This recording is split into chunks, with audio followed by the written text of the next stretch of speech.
Hello, children. It's me again. How are you? Well, I would love to have a video of you singing a song to me.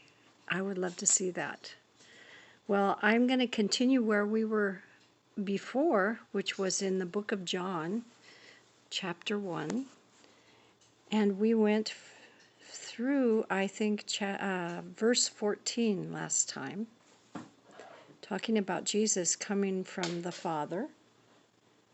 And here comes my bird again. Come here. Say hello. Who is that? He doesn't understand why I have a head covering on inside. That's usually what we do outside. So, we're going to talk about we're going to talk about my bird. Say hello, Topper. Yes. It's a scarf.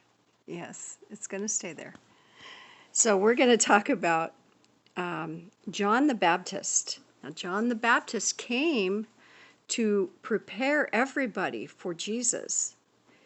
John testified concerning Jesus. He cried out saying, "This is the one I spoke about when I said, 'He who comes after me has surpassed me, because he was before me.'" Come here. You're causing a distraction. Come here. Step up. Okay. So, John is telling people, I told you that he is coming. He who comes after me has surpassed me because he was before me. Out of his fullness, out of Jesus' fullness, we have all received grace in place of grace already given. So, people received grace from God before Jesus came. But when Jesus came, he gave grace that replaced the grace God had given before, because it was different. The law was given through Moses. Grace and truth come through Jesus Christ. Grace and truth come through Jesus Christ.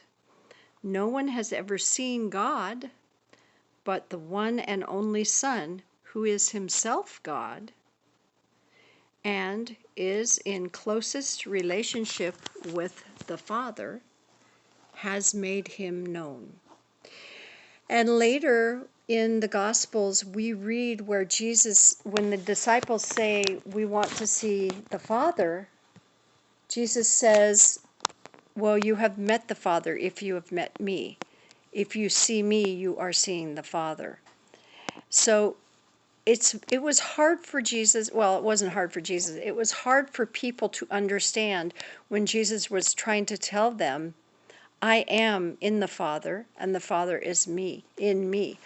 What that means is Jesus is a part of God the Father, and God the Father was a part of Jesus. They were one.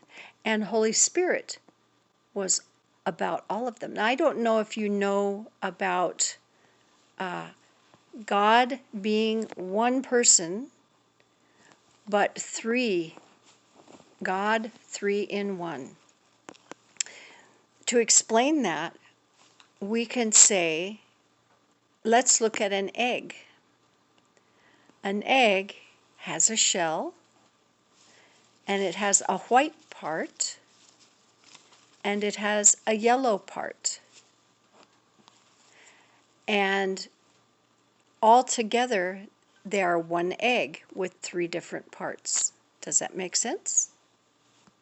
Later on in John, actually, it's John 17, verse 20 and 20 through 26, Jesus prays that we will all become one, and then one with him, as he is one with the Father. What he's saying is, he wants us all to be one in the Spirit.